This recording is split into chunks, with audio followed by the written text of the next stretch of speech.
Fast fashion has impacted Americans to who they are today. As we can see in this graph, since 1992 to 2021, sales have continued to increase, except that we can see a significant fall in the year 2020. This was due to COVID-19. In the recent decade alone, since 2011 to 2022, sales have gone up by approximately $90 billion. We can see that in 2011, sales were approximately $210 billion, where in 2021, sales went up to almost $300 billion. But what does fashion have to do with Americans? A recent study conducted by Invisibilia called How Fashion Affects the Brain. They partnered up with American social psychologist Adam Galinsky.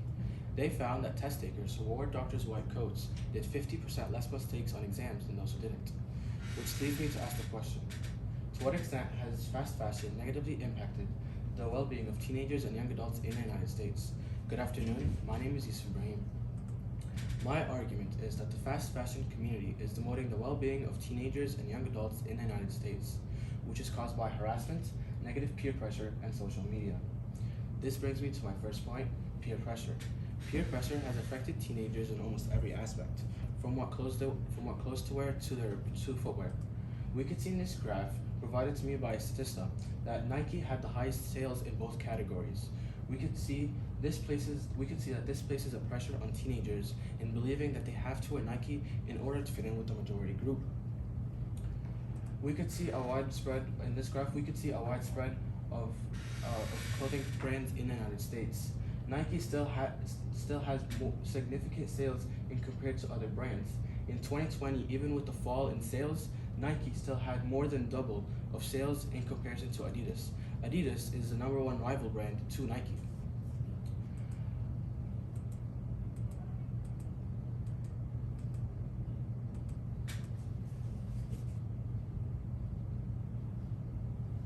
Another way we could see pressure in this painting is by Norman Rockwell.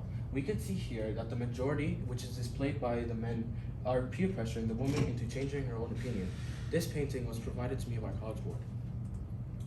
This brings me to my next point, which is harassment. Harassment rates have continued to increase year by year, but statistics have shown that harassment has been mainly targeted towards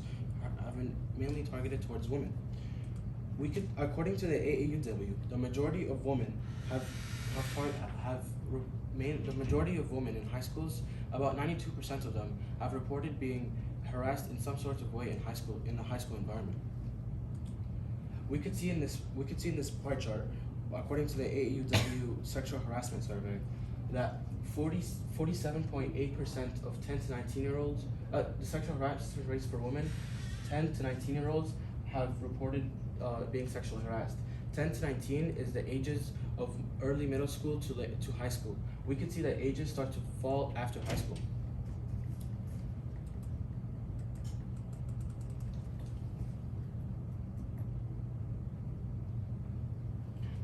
We could see in this graph with the AAUW survey that 46% of teenagers that have been sexually harassed in schools didn't want to go to school anymore. 44 felt sick to their stomach. 43 found it really hard to study. 12 dropped out of after-school activities or sports that they play in. And 6% of students that experience sexual harassment have changed school due to sexual harassment. Which finally leads me to my last point, which is social media. Social media has affected teenagers. Social media has become a place for advertisers to advertise their products. We could see in this graph that social networking has become the biggest place marketers advertise their products. In this graph, we could see Instagram advertisement rates continue to increase since 2020 to 2022.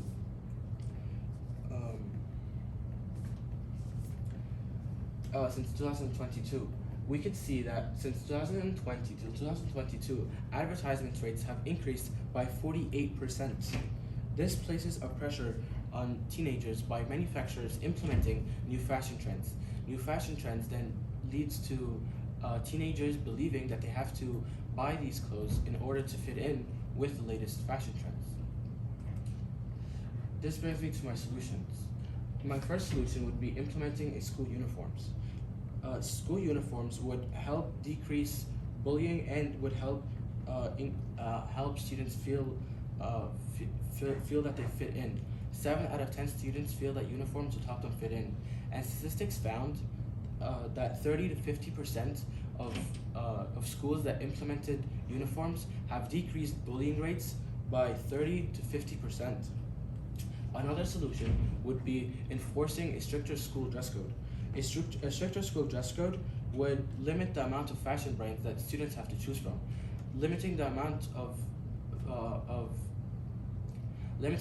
brands students have to choose from would decrease the amount of trends that students have to use, which will limit the amount of students that feel like they don't fit in because of modern fashion trends. Limitations that present themselves amongst the solutions are that uniforms are extremely expensive. Uniforms in the United States range between $25 to $200. This could be very hard for per outfit. This would make it very difficult for lower income families to be able to support their children, especially if they have more than one child going to that school. Another limitation would be that students would be unable to express themselves. Students use clothing as a way to express themselves. If they have a stricter school dress code, or if they have uniforms, that would significantly decrease the ability for them to be able to use fashion and their clothing to display and express themselves. Thank you. Do you have any questions?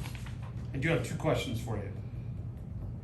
First up, how valid and reliable were the sources that you used, and then how do you know?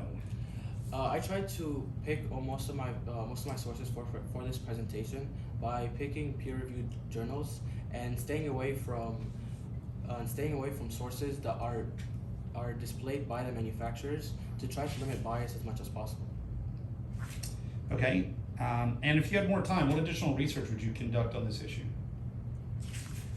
If I had more time, I would research more about the stricter school dress code, on how school dress code is like schools that have implemented the stricter dress code, on how that is affecting teenagers, and if it's affecting them negatively or positively.